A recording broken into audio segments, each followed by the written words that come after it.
بسم اللہ الرحمن الرحیم۔ سرابی پر اللہ کی رحمت کا واقعہ، جس کا جنازہ صبح سے آنگن میں رکھا ہوا تھا۔ پارٹ 2۔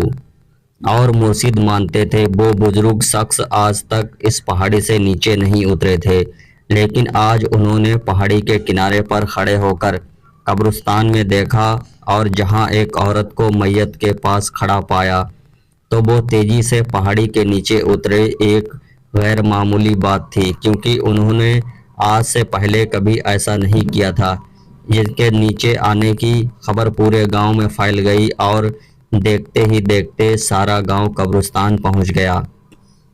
انہوں نے میت کے پاس پہنچ کر اس کی بیوی سے کہا کہ بیٹا تم فکر مت کرو، ان کا جنازہ میں خود پڑھاؤں۔ جیسے ہی انہوں نے نماز جنازہ پڑھنے کے لیے وہاں تو گاؤں کے سارے مرد ایک ایک کر کے جنازے کی نماز پڑھنے کے لیے پیچھے کھڑے ہو گئے، اور اس طرح انہوں نے سرابی کی نماز جنازہ پڑھائی۔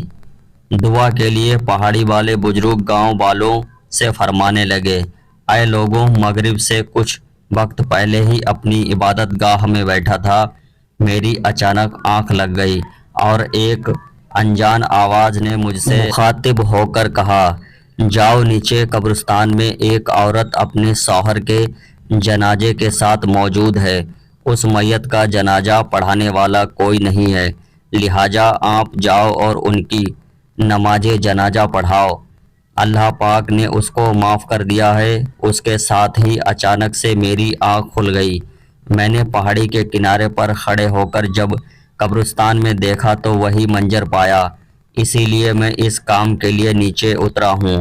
اس کے بعد انہوں نے اس کی بیوی کی طرف متوجہ ہو کر پوچھا، اے نیک عورت، تو مجھے بتا کہ یہ شخص ایسا کون سا کام کرتا تھا جس کی وجہ سے اس پر ایسا زبردست اللہ کی رحمت نازل ہوئی؟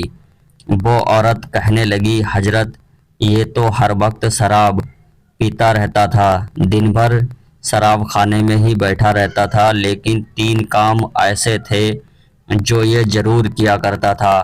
ان میں پہلا ایک یہ ہے کہ میرا شوہر ہر رات شراب کے نشے میں رہتا تھا اور اسی حالت میں سو جاتا تھا، لیکن جیسے ہی صبح اس کی آنکھ کھلتی وہ نماز ادا کیا کرتا تھا۔ دوسری اچھی بات یہ تھی کہ اس نے اپنے بچوں کے ساتھ ہمیشہ تو یتیم بچوں کی پرورش بھی کی۔ ہماری 4 اولادوں میں سے 2 ہمارے ہیں، جبکہ 2 یتیم ہیں۔ اور تیسری عادت یہ تھی کہ جب وہ اس کا شراب کا نشہ اتر جاتا تو وہ رو رو کر اللہ تبارک و تعالیٰ سے معافی مانگتا۔ رات میں جب بھی اس کا نشہ اترتا تو وہ گڑ گڑا کر اللہ پاک سے دعا کرتا کہ اے اللہ، تو میرا مالک ہے، اپنی اسی بری عادت پر قابو نہیں ہے، میں چاہ کر بھی اس سے بچ نہیں پا رہا ہوں، پتہ نہیں تو مجھے اس بری عادت سے بدلے جہنم کے کس کونے میں مجھے ڈالے گا۔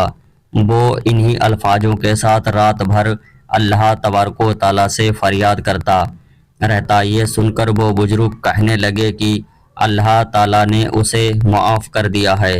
اس کے بعد سب گاؤں والوں نے مل کر اسے دفن کیا۔